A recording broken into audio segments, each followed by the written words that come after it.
Hi, this is Professor Grodman back with a YouTube audio. We are actually going to be combining classes 3 and 4 in this audio. I think for simplicity's sake, we'll do some of this.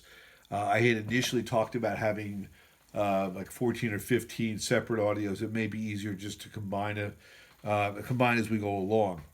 And we're going to talk about research methods a bit in our first half of this audio presentation, and then we'll start getting into also the biological perspective. So this corresponds with the end of chapter 1 of the book and a good chunk of chapter 2. Tomorrow on Wednesday, I'm going to put up the fifth and sixth classes, which deal with more about physiology, more about the brain, and also get into sensation and perception in preparation for your first exam on June 8th. June 4th, we have our next WebEx at 9 a.m., and we'll review chapters 1 through 3. We'll go through a bit of our introduction to the course, the history.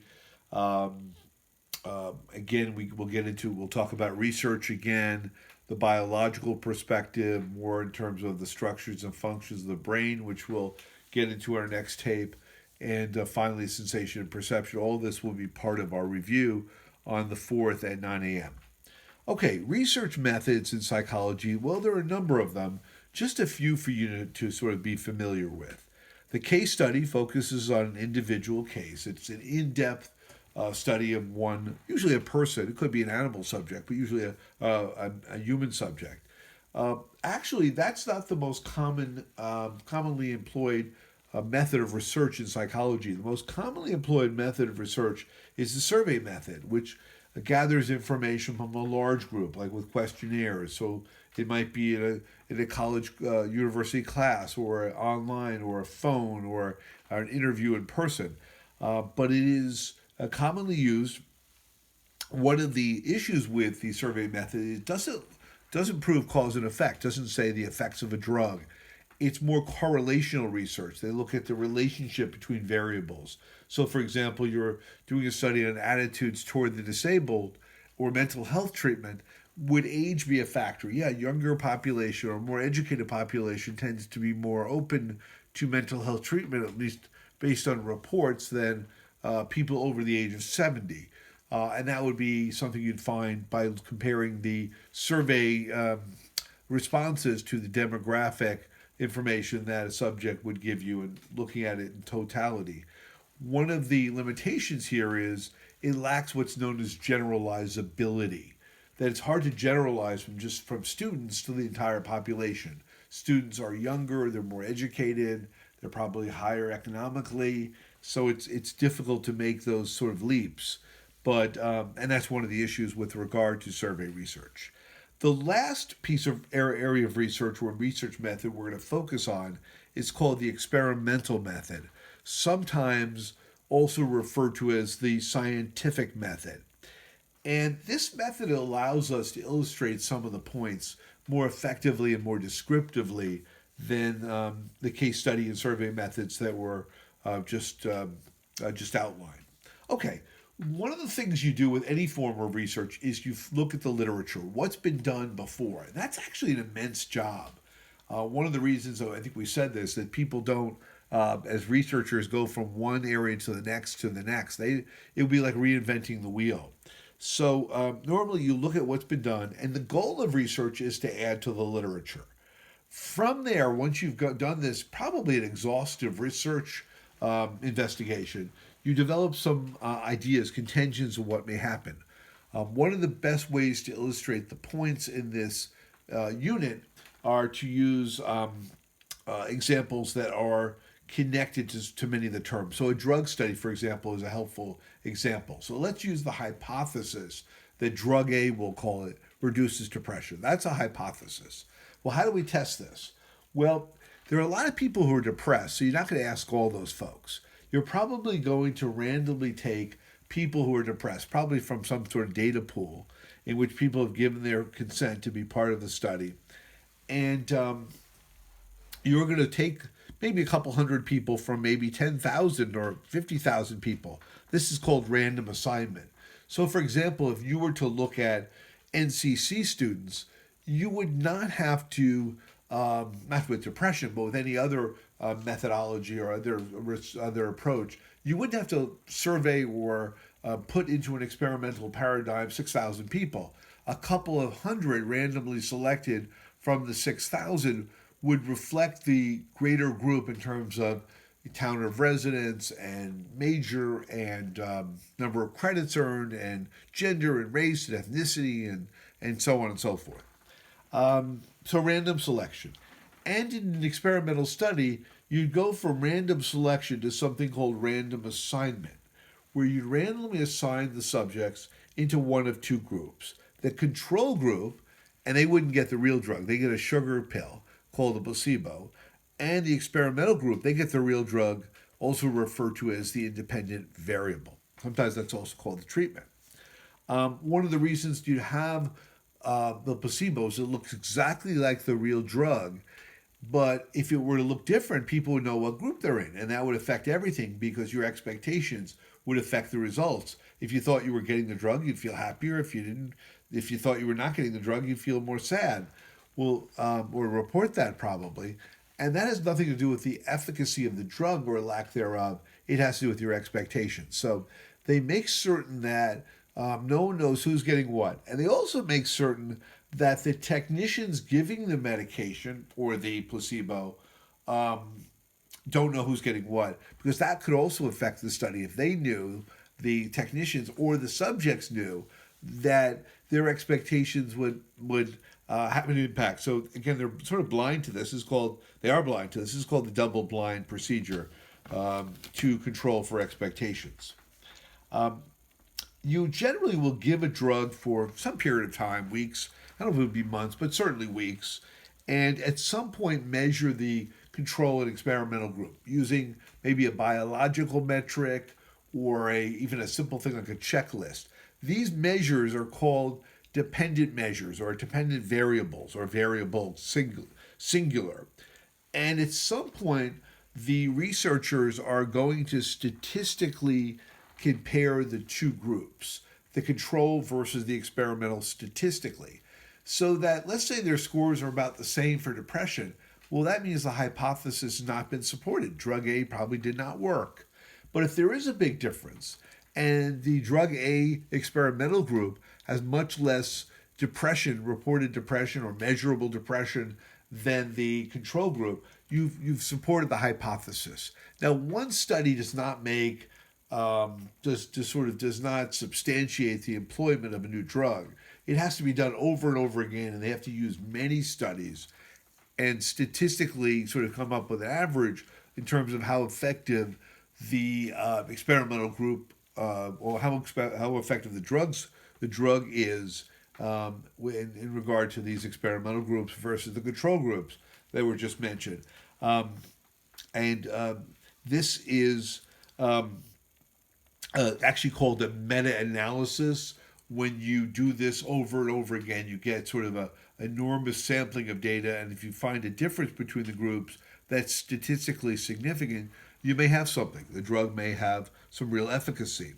There's also something else that occurs in a drug study, and that is to participate in a drug study, as mentioned before, you need to get consent.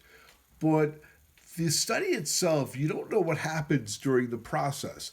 It may be people knew what group they were in or had a reaction to the drug or a side effect.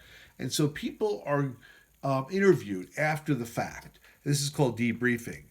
It also is important that those who participate in a study, like a drug study, be given services after the fact. Remember, this is an experimental at an experimental stage. They're not getting a drug they can access because it's not been approved. So all people, both people in the experimental and the control groups, would have to be determined that they were going to get appropriate referrals for medication therapy in this case. Okay, we'll take a deep breath. I know I'm going along pretty quickly, and you probably have to play this back more than once. So let me slow down a bit. Okay, now we're going to enter. That was really a bit, right? That wasn't a very long time. Okay, so that's a little longer. My ADD is taking over, and tend to move on these things quickly. Anyway, we're going to sort of introduce the biological perspective. This pertains and relates to chapter 2. And there are a couple of terms you need to know that you probably saw on your list, your key term list on YouTube. One, some simple terms. One, neurons or brain cells. Neurotransmitter, that's another term. And I'm going to give you a sort of more of a clinical or applied description of this. It may not be, and I looked in your textbook, this is not the direct quote from your textbook. And basically, these are chemicals in your brain which affect mood, behavior, and thinking. And you may have heard of a biochemical imbalance. Well, they're talking about these neurotransmitters, or at least some of them. And again, this is a slightly more applied than academic definition. And we'll give examples of these neurotransmitters in just a few minutes. Neurological, by the way, another term, neurological. If something is neurological, it pertains to the brain. And there are unfortunately a plethora, abundance of neurological disorders. That's another term, neurological disorders. So I'm going to highlight one neurological disorder that's one of the more common ones. And then we'll talk a little bit about what's known as a psychiatric disorder with schizophrenia. Everything connects to the brain. Psychiatric disorders are, I guess, considered a bit more behaviorally maladaptive, I guess if you want to look at it that way. But they're separated out from neurological disorders, but they are very much related. Okay, so Alzheimer's has to do with memory, right? It actually falls under the heading of dementia. Dementia, by definition, is a loss of memory or confusion. And Alzheimer's is a specific and the most common form of dementia and has to do with progressive memory loss, short-term memory, things that happened very recently, and long-term memory, more things that happened a longer time ago. And it is progressive, it gets worse with time. And it has a very strong biological foundation to it. It relates to a loss of neurons or brain cells in a part of the brain called the hippocampus that you see on your list. And hippocampus deals with memory, learning and memory, learning and then encoding memories, taking in memories. And as you age, there is a loss of hippocampal neurons or hippocampus neurons, but with Alzheimer's, it's a more accelerated loss. And also a loss of a neurotransmitter called acetylcholine, acetylcholine.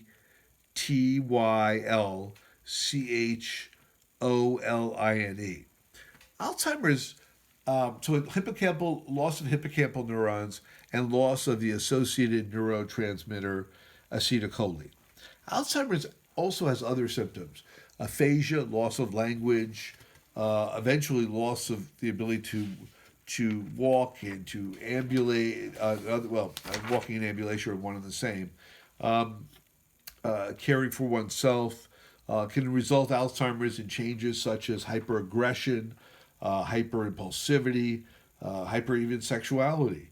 So and your premorbid functioning, what you were like years before, generally you get Alzheimer's in your 80s or 90s. What you were like before is not a good predictor of what you might be like with Alzheimer's. So it's hard to know from a person's personality structure, in fact, probably impossible, if they're going to develop Alzheimer's. So the brain essentially affects all aspects of functioning. Some disorders are considered more psychiatric because they deal more with maladaptive behaviors. Schizophrenia is one of those. And I think we talked a little bit already about schizophrenia. It has to do with either delusions, grossly exaggerated belief systems, or hallucinations, sensory experiences that other people don't have, like hearing voices or seeing things other people don't. And this is not due to a weak moral character or even just stress alone. Stress is a factor, but a bigger factor, as big or if not bigger factor, is biological, biochemical, these neurotransmitters.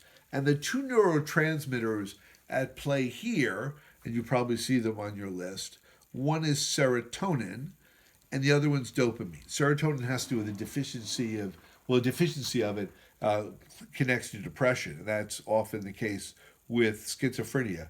But the bigger player, the sort of key, sometimes they call it the dopamine hypothesis, is dopamine, just that. And dopamine is a neurotransmitter that deals with movement, but also thinking. And an excess of dopamine can result the symptoms I just mentioned, hallucinations and/or delusions. This is biologically inherited, and stress is somewhat of a player, but it has a lot to do with having a vulnerability.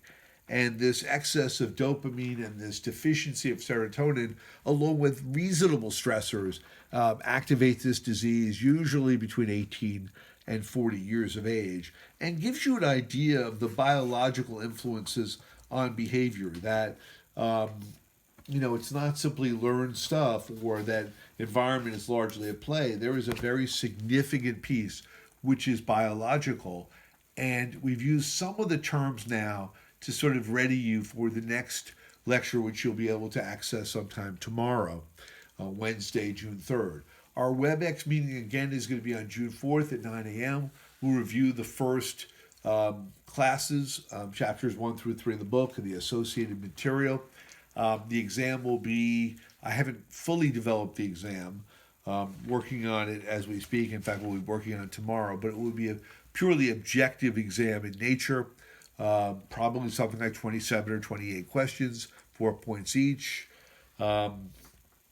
and very much consistent with the terms that you can find both in terms of the audio tape, YouTube, WebEx, our discussions on WebEx, and online in terms of the Blackboard. So be on the watch for the next handout, or rather not the next handout, although that's worth checking out too, which is online already. But the next YouTube audio, which will deal with a combined extension or continuation of the brain and discussion of sensation and perception. Okay, I will see you on Thursday morning at 9 a.m. and tomorrow hopefully you'll be able to access both these tapes of classes 3 and 4 and classes 5 and 6.